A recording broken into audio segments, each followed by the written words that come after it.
Allahabad high court आजकल अलग अलग कारणों की वजह से चर्चा में है। हाल में इलाहाबाद हाईकोर्ट की एक विवादित टिप्पणी के मामले में इतनी तूल पकड़ी कि लताड़ अब सुप्रीम कोर्ट से भी लग गई। इलाहाबाद हाईकोर्ट के जस्टिस राम मनोहर नारायण मिश्रा ने वो विवादित टिप्पणी की थी जिसमें कहा गया कि ब्रेस्ट पकड़ना और पजामे का नाड़ा तोड़ना बलात्कार या बलात्कार का प्रयास नहीं है। इस टिप्पणी का चौतरफा विरोध हुआ। जज पर संवेदनहीन होने की के ठप्पे लगे। बुधवार को इस मामले की सुनवाई सुप्रीम कोर्ट में हुई तो सर्वोच्च न्यायालय ने भी कठोर शब्दों का इस्तेमाल किया। साथ ही सुप्रीम कोर्ट ने इलाहाबाद हाईकोर्ट के उस विवादित आदेश पर रोक भी लगा दी। बता दें कि सुप्रीम कोर्ट ने उस आदेश का स्वतः संज्ञान लिया। सुप्रीम कोर्ट ने कहा कि इस फैसले में संवेदनशीलता की कमी दिखाई देती है। आज तक की रिपोर्ट के मुताबिक सुप्रीम कोर्ट ने सुनवाई के दौरान कहा कि हमें एक जज द्वारा ऐसे कठोर शब्दों का प्रयोग करने के लिए खेद है। सुप्रीम कोर्ट ने कहा कि हमने हाईकोर्ट के आदेश को देखा है। हाईकोर्ट के आदेश के कुछ पैराग्राफ जैसे 24, 25 और 26 में जज द्वारा संवेदनशीलता की पूर्ण कमी को दर्शाता है। आज तक की रिपोर्ट के मुताबिक सुप्रीम कोर्ट ने कहा कि ऐसा भी नहीं है कि फैसला जल्द में लिया गया। इस मामले में सुनवाई पूरी होकर निर्णय रिजर्व होने के 4 महीने बाद निर्णय सुनाया गया। सुप्रीम कोर्ट ने कहा कि पीड़िता की मां ने भी अदालत का दरवाजा खटखटाया है। उसकी याचिका को भी इसके साथ जोड़ा जाए।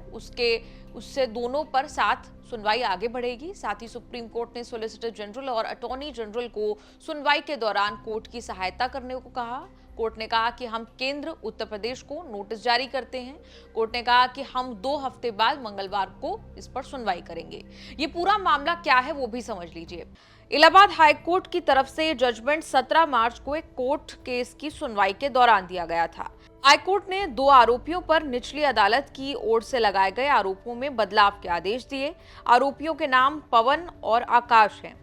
कासगंज की एक अदालत ने उन्हें आईपीसी की धारा 376 बलात्कार और यौन अपराधों से बच्चों के संरक्षण यानी कि पॉक्सो अधिनियम की धारा 18 के तहत दर्ज एक मुकदमे में समन किया था। दोनों पर एक नाबालिग लड़की के रेप के प्रयास के आरोप लगे थे। पीड़िता को कुछ राहगीरों ने बचाया था जिससे आरोपी मौके से भागने पर मजबूर हो गए थे। घटना 2021 की है। आरोपियों ने नाबालिग बच्ची से लिफ्ट देने की बात कही। इसके बाद रेप करने का प्रयास किया। पीड़िता के परिजनों ने शिकायत दर्ज कराई थी। इस मामले पर हाईकोर्ट के जज ने जो टिप्पणी की वो जान लीजिए। राम मनोहर मिश्र ने कहा, रेप के प्रयास का आरोप लगाने के लिए यह साबित करना होगा कि यह तैयारी के चरण से आगे की बात थी। अपराध करने की तैयारी और वास्तविक प्रयास के बीच अंतर होता है। महिला के स्तन को पकड़ना, उसके पजामे के नाड़े को तोड़ना और खींचने की घटना को कतई रेप की कोशिश का अपराध नहीं माना जा सकता। इन हरकतों से यह नहीं माना जा सकता कि इन्हें रेप की घटना को अंजाम देने के लिए ही कारित किया गया है। अदालत ने कहा था कि आरोपी आकाश के खिलाफ आरोप है कि उसने पीड़िता को पुलिया के नीचे खींचने की कोशिश की और उसके पजामे का नाड़ा तोड़ दिया। अदालत ने कहा था, गवाहों ने यह भी नहीं कहा है कि आरोपी के इस कृत्य के कारण पीड़िता नग्न हो गई या उसके कपड़े उतर गए। ऐसा कोई आरोप नहीं है कि आरोपी ने पीड़िता के यौन उत्पीड़न की कोशिश की। सुनवाई के दौरान हाईकोर्ट ने अपने इस फैसले के आधार पर कासगंज जिले के 3 आरोपियों को बड़ी राहत देते हुए उनके खिलाफ ट्रायल कोर्ट से जारी समन आदेश में बदलाव करने को कह दिया था। इसी मामले को लेकर राम मनोहर नारायण मिश्र की एकल पीठ ने कासगंज के स्पेशल जज पॉक्सो कोर्ट का समन आदेश संशोधित कर दिया और नए सिरे से समन करने का आदेश दिया। इसके बाद कोर्ट ने निर्देश दिया कि आरोपी पर आईपीसी की धारा 354 बी और पॉक्सो अधिनियम की धारा 9 और 10 के तहत मुकदमा चलाया जाए, यानी उसे रेप की धारा के तहत दोषी नहीं माना जाएगा।